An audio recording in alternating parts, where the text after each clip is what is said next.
Hey, fight fans, welcome back to Carlo Perusa MMA. I'm with 9-1 professional mixed martial artist. He is Mr. Sean Gauci taking on Anthony Drilich Tuesday, Dana White Contender Series. We're about 6 days out from the contest. Sean, first off, I know you just recently got in Las Vegas. You're getting ready to go. What's the mindset, man, knowing we're only about 6 days and you're going to be fighting from Dana White?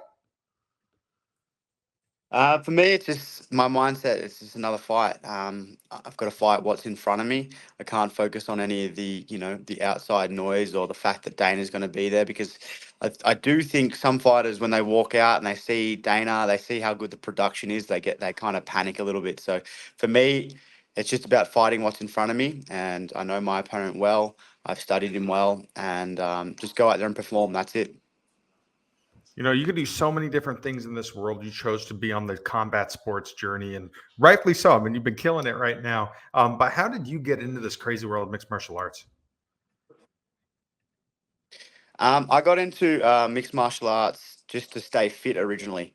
I was doing some Aussie rules football, and in the off season, one of my friends started to do Thai boxing, and he took me to the Thai boxing session. I wasn't very good at Thai boxing, but I enjoyed the fact that it kept me fit.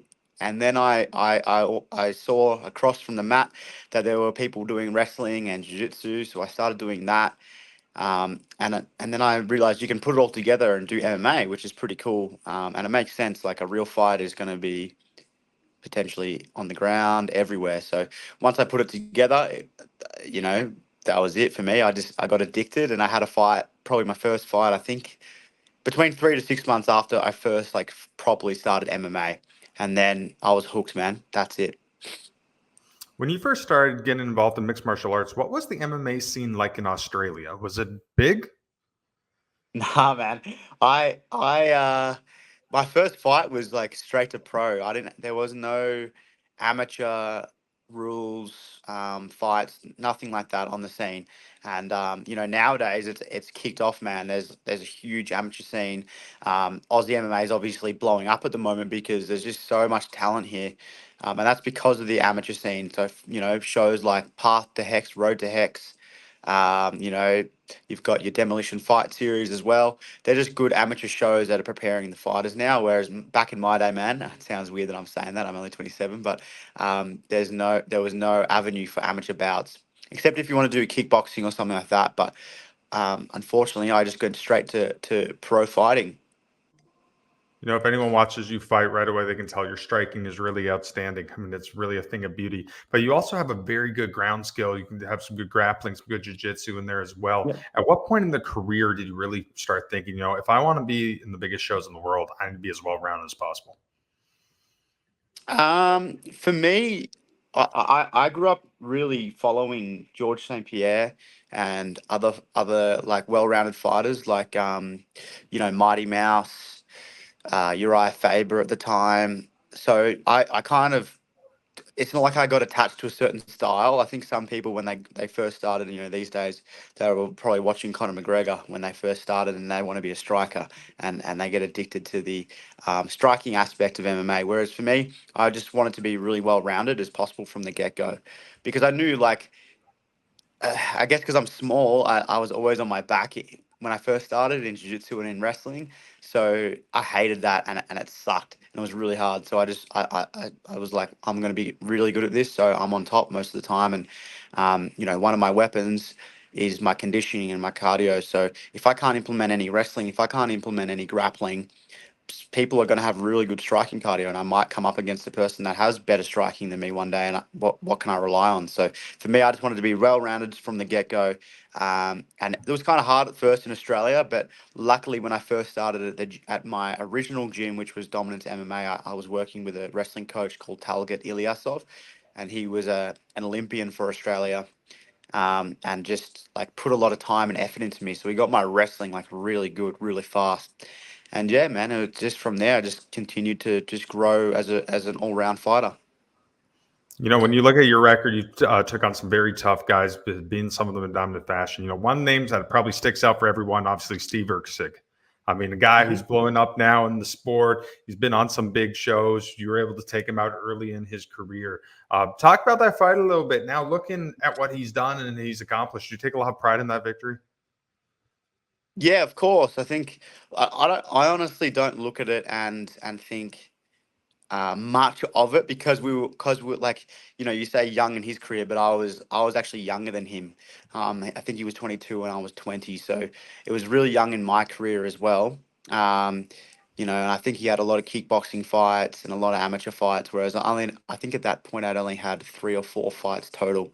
So I was like just a baby, and so was he essentially. So I don't look at that and go, "Oh, that's my claim to fame. I've got to win over Usyk, so I'm gonna, that's it." No, I just look at that and I think, well, I've always kind of been at this level, and now that 7 years on, I've gotten just so much better, and he was young in his career. I was even younger, and I've just continued to grow and improve, and I think I'm just a totally different animal from that fight. Like I watched that fight, man, and I cringe. Honestly, I'm like, what am I doing? And that was honestly, like I said before about the McGregor. A lot of people looked at McGregor. That was my McGregor phase. I remember that was when he was coming up through the fight scene, and so I tried to copy some of his style at 5'5" and a really short reach. So didn't really work that well. And now I found my style and my way of fighting.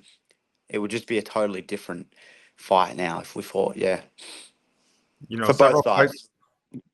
several fights ago, you made the decision to move down to flyweight. Was the reason Mhm. between that knowing that that was going to be the division you're going to be fighting the UFC, so might as well get used to it? Yeah, yeah.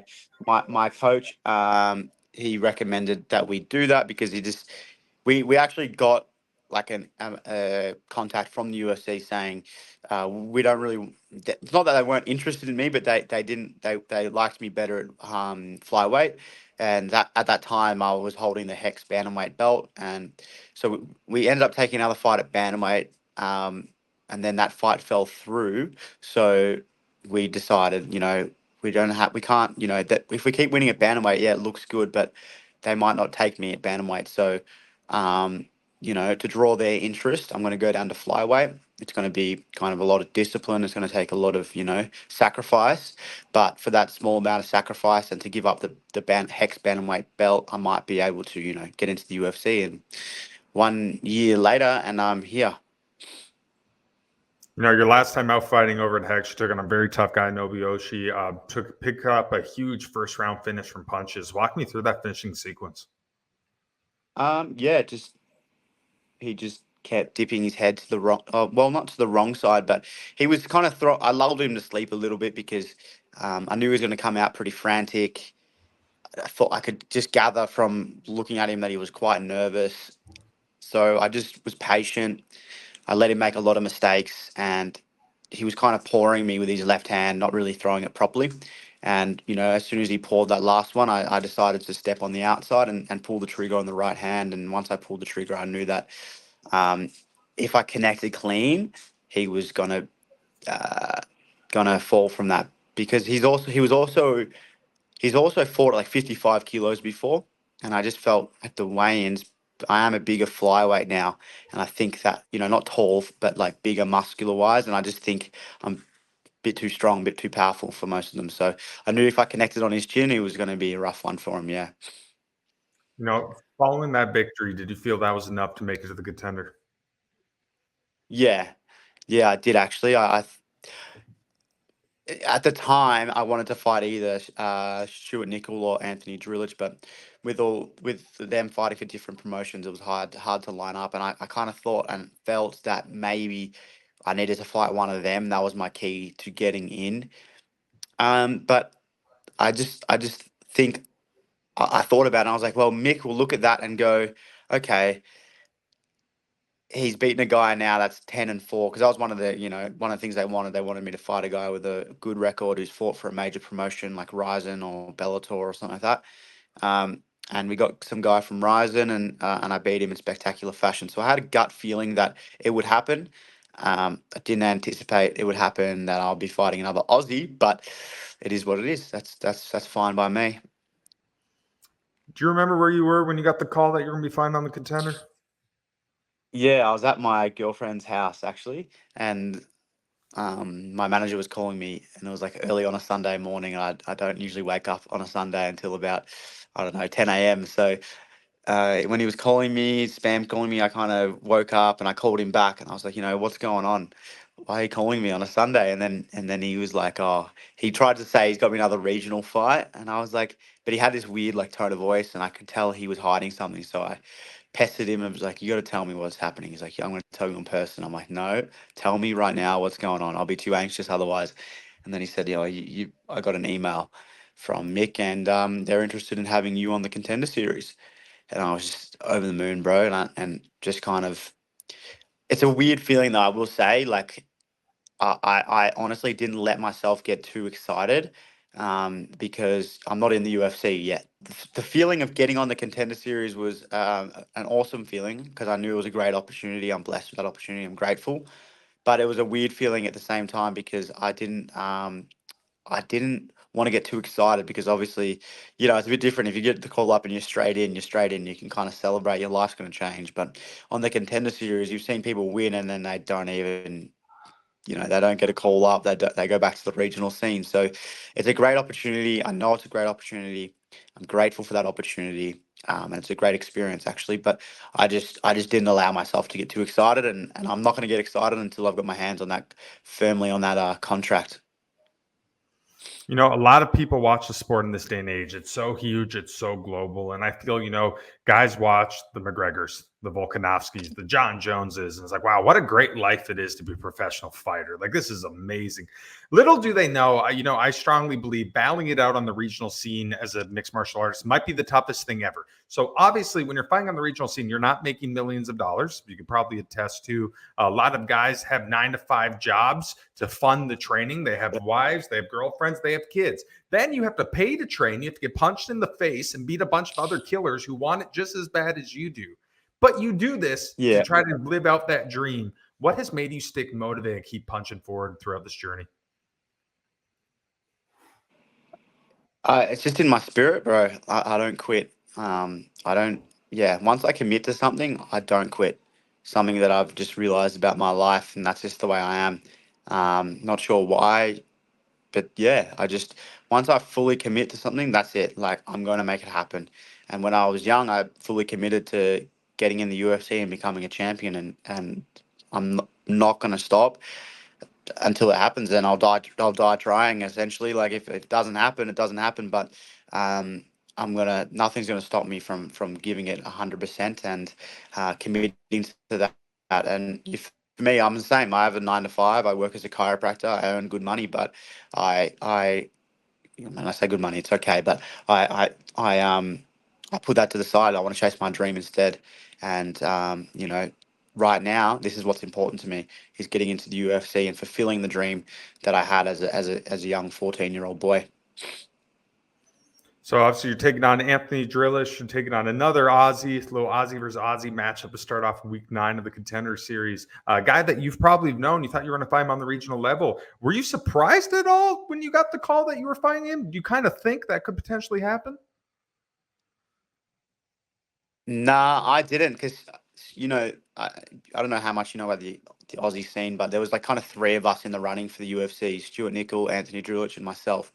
Um, and when they called up Stuart straight to UFC 305, I was like, okay, that's probably means they're not going to pick another one of us, to be honest. So we started looking for regional scene fights again, and just like we'll refocus and reset for next year. I'm still quite young, so they'll see that and they'll be like, okay, let's get the ball rolling with this kid next year. So I just started refocusing, and I thought if they were going to pick another one of us, they definitely wouldn't take all three of us, because that's just not how it works. So in my mind, when I got the call to fight on the Contender Series, I was like, oh wow, that's crazy. Like, okay. And then I found out it was Anthony Drilich, and I was like, whoa, that's it's actually honestly pretty badass, to be honest. I don't think it's ever been done before where two Aussies fight each other. But it just speaks to our level and how good they think we are, that they would literally choose us two over me and someone else, or Drilich and someone else. They're like, oh, these guys are so good and so such a good matchup. Why don't we just put them together? So they're flying two Aussies all the way to Vegas just to fight each other on the Contender Series when it may could have happened probably on the regional scene eventually, or if something got sorted out. So I think it's pretty damn cool, man. Yeah. Now, overall, what do you think of him as an opponent? Um, what do I think of him as an opponent? I think he's a good fighter. I think he has very good tools, and he's good at using them. I don't think he's extremely well rounded. I don't think he has great conditioning or cardio. I just think he's got a very dangerous left hand, and he knows how to set you up for that. Um, I've watched all his fights. His last two fights, he's been really, really he's finished the fight spectacularly and he's looked really good. And then in some other fights, he looks okay. So you don't know what kind of person you'll get, but preparing for the best version of Drilich, and um, I think we've done enough to study his game, where we know what to watch out for, and we know what not to do, and we know what to do. And I think that my skills, skill for skill, if you put us both together, I think there's a big difference. But you never know. We're gonna have to find out on Tuesday. This one really excites me. When you look at both you guys, there's a lot of firepower on both sides. There's a lot of good striking. There's a lot of power. Would you be surprised that this one ends early? No, not at all, man. I think that, yeah, I just, I don't know, man. I think, yeah, it's there's too much firepower for it to finish early. I just think one of like, no, not really. I think he's gonna walk onto something. I don't know how much they respect my striking. I think that they probably think that he's got a massive power advantage and that I'm gonna be frantically wrestling or something. I don't know what they think, but um, I know I carry a lot of power, and if he sleeps on that at all, I think it'll be an early night. Whenever I've watched any UFC card, any MMA card in Australia, the fans are absolutely crazy. Where they go to Sydney, they go to Perth. I mean, I think it's one of the best fans and everywhere they go. What does mixed martial arts, what does fighting mean to Australians? Is it just in your guys' blood? Yeah, we're all just. I think Aussies are just tough people when we kind of take risks as well. We like to, do some pretty crazy stuff. So I think we just enjoy the sport. It's a dangerous, obviously extreme sport, and we're into that sort of stuff. So yeah, I think everyone loves a bit of controlled, safe violence, and I think Aussies are just really into that. And it's just a breeding ground at the moment. Like we have so many good gyms now. Um, every kind of state you go to has their kind of massive gyms, and it's kind of similar to here now, which is awesome to see. And I think it's just going to keep getting bigger and bigger. There's a rumor, obviously, that we're going back in February. I just think it's going to keep growing. I think we're going to have a lot of champions that coming out of Australia. Um, I think pound for pound as well. If you look at our regional circuit, it's probably one of the best in the world, because a lot of the best fighters do fight the best fighters, and I don't think you see that necessarily on the other scene. So yeah, I think overall it's going to keep growing, and it means a lot to us. Obviously there's a bunch of Australians in the UFC, but a couple that really stand out, obviously the Alexander Volkanovskis, Robert Whitaker. What did those guys, in your opinion, do for mixed martial arts in Australia? Did they help really maybe pave the way and blow it up? Yeah, I think so. I think they could have done more because the media didn't really cover them, which is unfortunate. I think now, if yeah, I don't know if they were to become champions now, it would be different, because even when Volk was champ, you never saw him on the news. You never saw him in the newspaper, even after he won the belt and defended it, however many times he did. So I think it was bullshit, to be honest, and hopefully that changes and the next Aussie champion gets a lot of media attention because they deserve it, and I think it could be a sport that takes over our national sport or takes over rugby, because everyone I know loves fighting. If I put the fights on even at using my girlfriend's family as an example, they all say they're not into it. They don't like it that much. But when I turn it on, everyone's glued to watching the screen. Unless it's a boring fight. But any entertaining fight, anyone will watch it. Even my grandma, who hates fighting, she'll watch it and be like, "Well, this is exciting." So it's an exciting sport, and I think that um, they the next champions should get blown up. And it's unfortunate about Alex and Rob, but they did a lot for me. You know, I saw how good how good Volk was on the regional scene actually before he even got there. And I remember saying to someone else that that guy could probably be a UFC champion one day. I was even before he got into the UFC, and then bang, he became a UFC champion, and good on him. That 125 division, that flyweight division is a division that's so exciting now. And, I feel like 4, 5, 6 years ago, Demetrius Johnson, I mean, he was just dominating that division. A lot of people kind of lost interest. No one really cared about the division. Obviously, he goes over to one. Now, you have a bunch of killers now. I mean, that division is one of the most exciting divisions to watch in the UFC, in my opinion. I love it. Are you excited to go in there with it now, being back to where it used to be, one of the more premier, exciting divisions in the sport? Yeah, man, I agree with you. I was actually looking through the division the other day, and I was like, gee, there really isn't really any easy fights in that division. Um, So it's exciting, bro, and that's what I want as a fighter. That's what Warriors want is they don't want the easy fights, they want the hard fights. And when I looked at the division, I was like, damn, this is gonna be sick. Like every fight you're gonna prepare and you're gonna prepare hard because it's gonna be tough. So I look at the division and I'm just impressed all around. I think that some of the fighters are a little bit on the boring side, but um, that's okay. That'll change over time. It only takes one person to become a superstar, and then for the division to blow up. I mean, I'll use the example again, but Conor McGregor at featherweight, it wasn't very exciting. Before he came around, and then he came around, and everyone was saying, "Oh, they're too small," and then bang, one fighter changes everything, and it becomes exciting. So I'm not saying that'll necessarily be me. I want it to be me, but we'll see. It's just an exciting division overall, and I tell you what's good about it now. It feels like a lot of good strikers are coming up through the division that know how to wrestle. So I think that it's going to get even more exciting. You use Usyk as an example. He's been kind of knocking people out, and Kai Kara, who finished Usyk in his last fight, knocked him out. If we get some more knockout artists in there, it's going to blow up.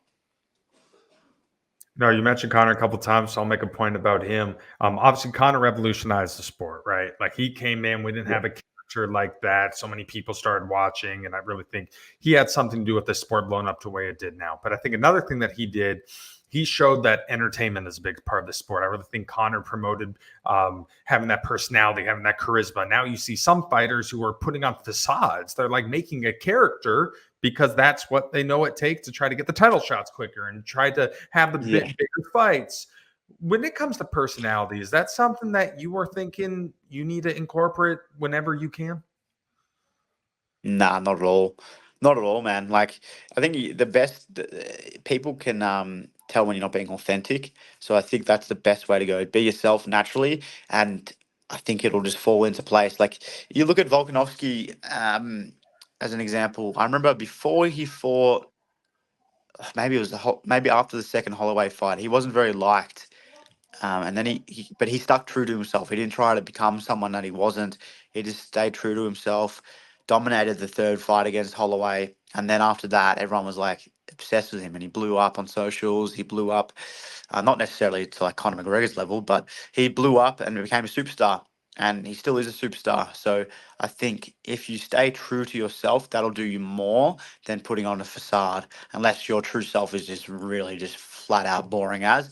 Um, yeah, I think what's more important is winning and performing. Like if you look at George St. Pierre, uh, people are very interested in him because he's very wise and he's got great, he's got a great philosophy when it comes to life and fighting. He's not necessarily a shit talker though. He doesn't sell fights. He doesn't talk shit about his opponents. He's just true to himself, and he only talks about what he's passionate in and what he wants to talk about. And I think that's if you show what you're passionate in, you get passionate about stuff. People want to listen to you, and people want to engage in what you're doing. If you're the kind of being someone you're not and trying to pretend, people can see right through that. And I think that you actually become, you might become famous because you're disliked, but I don't think I don't think that's good. I think that would be a good feeling. So yeah, I'm gonna stay true to myself, never gonna change. And if someone talks shit to me, I'll talk shit back because that's what I would do fucking in real life. So um but I'm not going to try and start something because I have to. That's not going to happen. It's going to be true to me. Throughout this MMA journey, you've made a lot of sacrifices we talked about before. Obviously, being a chiropractor, having the full-time job, balancing out the training, fighting all these tough guys on the regional circuit, just continuing to keep pushing and pushing it better and better. What would it mean for you to get into the UFC? Just a 14-year-old kid's dreams fulfilled. That's what it would mean. And yeah, it would mean everything for me. When you first start, you might say something like, I'm going to be a champion or I'm going to get into the UFC, but it's a very, very, very, very, very, very far away. And like you said, it's taken a lot for me to get here. Injuries, illness, jobs, studying whilst I'm training every day. It's been a lot of sacrifice. Yeah, I think, it would just mean the world, and I can't wait, man. I can't wait. But I'm not gonna, like I said, I'll be very excited. But for me, straight to work. As soon as I get into the UFC, you know, if I get out of this fight unscathed, I want to get in there and have a quick turnaround and just make a lot of money, have a lot of exciting fights, and yeah. Are you envisioning every single day Dana White calling your name and you going over there and shaking his hand? Yeah, it's been weird, bro. I've been just dreaming about that a lot lately. Meeting him, yeah, it's interesting that I've been dreaming about it so much. But yeah, I have, bro. But like I said to you at the start of the interview, I'm fighting what's in front of me. And because this, like you said, this is the type of fighter I can't afford to make stupid errors and get lost in the moment and do something dumb. I got to make sure that I'm fully focused for that full 15 minutes if it goes the distance, and remain on the task. And after that, I'll celebrate, shake Dana's hand, and I'm sure it'll feel just like it should because I belong there. All right, last question for you, Sean. In a perfect world, what is the outcome Tuesday night when you take on Anthony Drilich in the Dana White Contender Series? The perfect outcome. I'm sure everyone would say the first round KO. That'd be amazing. But honestly, I'd like to put on just a war for 3 rounds, I think, and show Dana how much heart I have and what this would mean to me. And just wear my heart on my sleeve. That'd be amazing as well. But obviously, a first round dominant performance would feel incredible as well. Either one of those. Awesome, Sean. Well, thank you so much for talking to me, my friend. I'm so excited to watch you fight. And if you get the job done, is there any chance either you or any of your cornermen do some shoeies to celebrate? Could that be a thing? Shoeies? Hell no, man. I don't drink. I don't do shoeies. Nothing like that, bro. Damn, nah, not at all. Maybe I'll get my cornerman to do a shoey for me. There you go. Well, Sean, I look forward to watching you fight. Thank you guys for watching. That's it for us today. That's Mr. Sean Gauci. I'm Carl Prusa. Stick around, fight fans. Thanks.